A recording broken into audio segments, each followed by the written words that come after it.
Update. My 26 female soon-to-be ex-husband, 30 male, attempted to end himself. Original post. We've been married for 3 years, together for 6 years. Thankfully no kids yet. 2 weeks ago, I found out that my husband was having an affair with his co-worker for 2 or 3 months. I packed my bags and within 2 days I had moved out of his house completely. I haven't filed for divorce yet. The thing is, he never said a word to me. When I confronted him, he just sat there quietly like a statue. It was super frustrating because he wasn't giving me an explanation. Not even a simple, I did it because. I called him a loser and left the next day. I didn't reach out, he didn't either. I thought maybe he has already invited a co-worker to live with him now that the wife is finally out of the picture. His sister and I have always been super close and she called me recently. We chatted. And I asked about him and a coworker, but she told me that he has been following his normal routine as far as she knows. She doesn't visit him that often, so she didn't know much about how he's been doing. Well, I was angry and super upset. I thought that maybe he's still seeing the coworker, but I had no one to confirm it.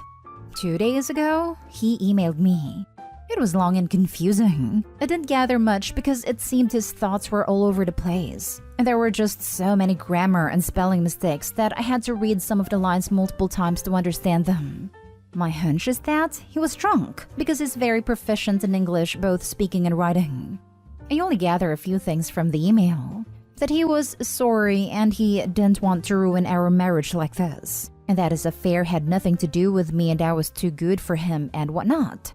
It all just seemed pathetic and I felt so disgusted by him. I wasn't planning on replying, but I ended up writing a short email back.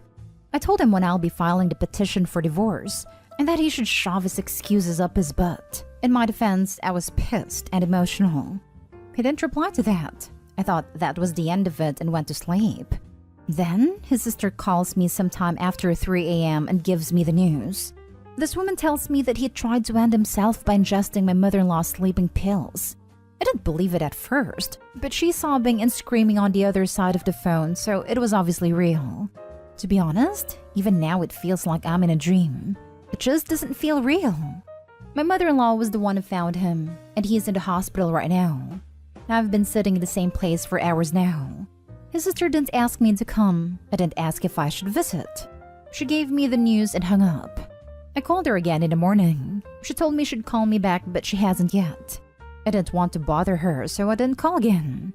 I'm confused now. Should I go and visit him? Should I just stay where I am? I unofficially left him at his house 2 weeks ago. We haven't talked except for the emails. He did mention in the email that he had been feeling depressed, but I thought it was another one of his pathetic excuses for cheating. At times, I remember what he put me through and I feel angry and hurt again. But I obviously never wanted him to do such a thing. I'm not going to get back together with him either way. Our marriage is over for me, but I'm stuck. On one hand, I feel obligated to visit and take care of him, but on the other hand, I feel like I have lost the right to do that. Because I left him, I don't plan on going back. I don't have any friends to ask advice from, so here I am. Reddit, what do I do? Now for the top advice before reading the update. He did it to get you back. It's a classic manipulation technique. The attempt was genuine. He's literally in the ICU. Plus he's never been the manipulative or abusive kind. So doing that as a manipulation tactic seems out of his character. Follow through. You left him because he cheated on you. Stay the course. While the attempt is unfortunate, that's a complication, not a reason to change your mind. He earned the consequences for his cheating and must deal. Don't feel any obligation to him now to take care of him or anything else. He has family, and for that matter, let the affair partner pitch in. It's just hard sitting here and not doing anything. We've been together for so long, and I feel like it's human decency to visit him or his family at least once. No, your presence is highly likely only going to complicate things. If you feel you need to stay informed because you care, talk to the sister.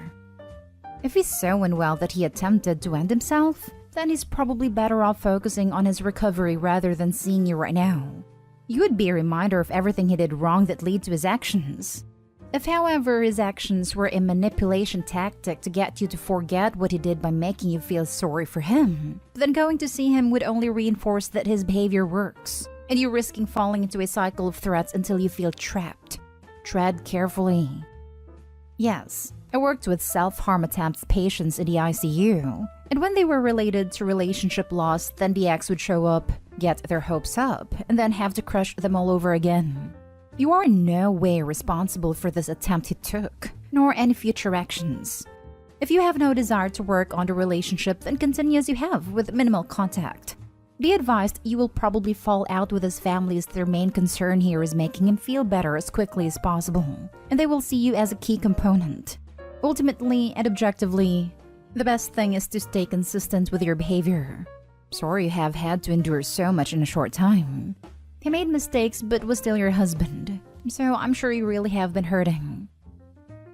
Now for the update. I want to thank everyone who gave me advice on my previous post. I probably would have done something stupid had many of you not guided me. Many people mentioned how my presence would make matters worse, so I decided to not go. Instead, I dropped a message to his sister that she mustn't hesitate to call me if she or my mother-in-law need help with anything. I did mention in the message that it would be better if I don't visit or meet him for his own sake. She called me after a while and we had a long chat. There was a chance that he might have to pay a fine because attempted such act is punishable in our country. But as of now, he only needs to be rehabilitated once he's out of the hospital. He should be fine. His sister told me some technical stuff, but it's all a blur in my head right now and I can't seem to remember it properly. It's a lot to take in, and I'm having a hard time organizing my thoughts. Apparently, he broke it off with a woman he was having an affair with after I had left. The woman reached out to me a few days back. She apologized for the mess and said that she'll remove herself from the situation. I don't intend on replying back to her. I know I'm going to lose my cool if I talk to her. His sister also requested me to wait a little longer before filing for divorce and give him some time.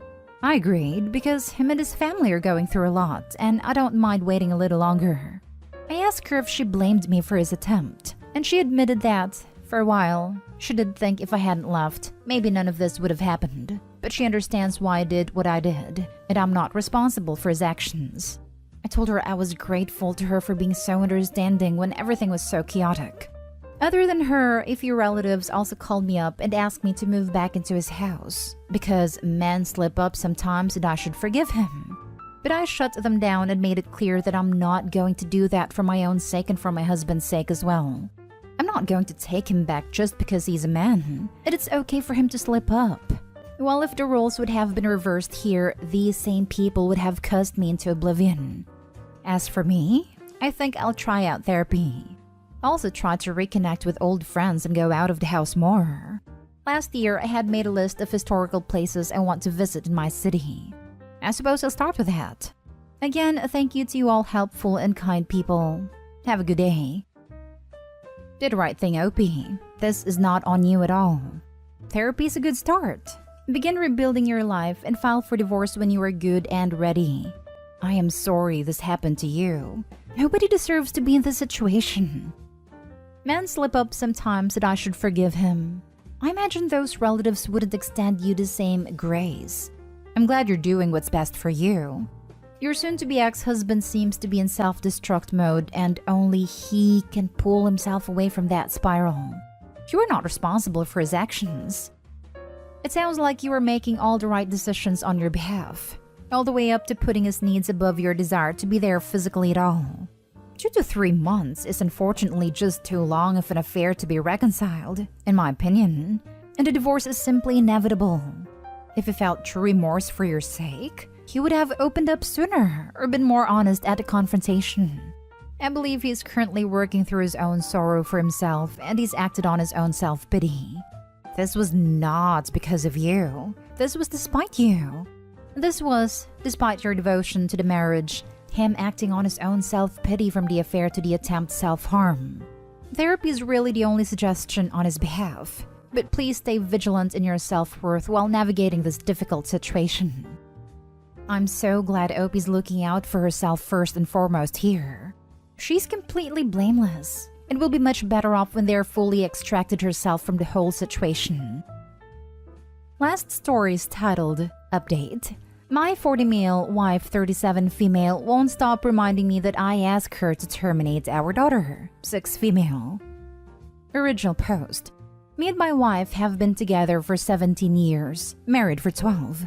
From the beginning of our relationship, she has always said she's child-free. And there was no problem because I was too.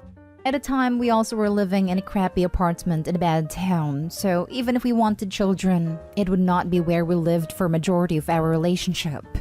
7 years ago, my wife was slowly getting off of her birth control because of health-related problems, and during that time frame, she got pregnant.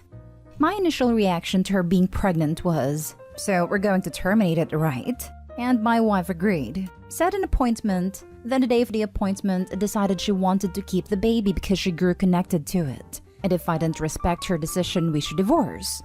I love my wife, so I didn't divorce her and decided to try to be the best parent I could. I picked 3 jobs so we could move into a better neighborhood. And starting those 3 jobs made me extra stressed and anxious, and eventually leading me to be diagnosed with depression and anxiety, which I started to manage better now with the help of meds and therapy. She gave birth, we had our daughter, and anytime I smile, play with, or talk to my daughter, my wife is always around a corner saying, "Aren't you glad you decided to not get rid of her?" Or, "It's a shame you didn't want her." It's starting to spiral me back into depression because now I'm thinking I almost ended my daughter. But I'm also upset at my wife because my daughter doesn't understand what her mom means is off right now because she's 6. But if she were to recall what her mother said later in life, I fear it will make my daughter hate me. I don't know what to do at this point because now when I look at my daughter, I think in the back of my head I almost ended her. Now for the top advice before reading the update. Those comments are not okay at all. Your daughter will grow up hearing them. A long discussion is in order with your wife and maybe therapy. Would you go to marriage counseling and she has gotten better on different problems of our marriage? It's just these comments that are affecting it badly. She needs individual counseling. This is her problem. It's absolutely not normal, right, or fair for her to keep bringing this up as if it's a valid point or a gotcha moment. She also wanted a procedure. She went as far as to make an appointment before changing her mind. How has she conveniently forgotten this? You love your daughter. You worked incredibly hard to provide a safe and loving environment for her.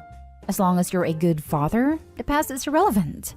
You should let her know that you won't continue to tolerate her mistreatment. She either works on herself and stops being cruel and hurtful, or you'll divorce her, for the sake of your own mental health, and for the sake of your child.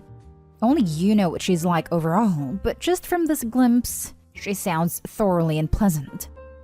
You either need extreme counseling or a divorce. Your wife's behavior is not normal behavior at all. Bro, that is beyond messed up. It's been 7 years. You were going off a previous agreement. She made a decision, and you backed her. She is mistreating and manipulating you emotionally and damaging your relationship with your daughter. Frankly, I couldn't stay with someone who behaved in this way. And now for the update. First off, I want to thank you all for the advice, and before I give the update, I would like to answer a few questions majority had. Have we tried counseling/therapy? Yes. We are both in individual therapies and marriage counseling, as is my daughter with a child therapist. Why would you remain intimate while my wife was getting off of birth control? One of the things our counselor said to try was an active intimate life at least twice a week.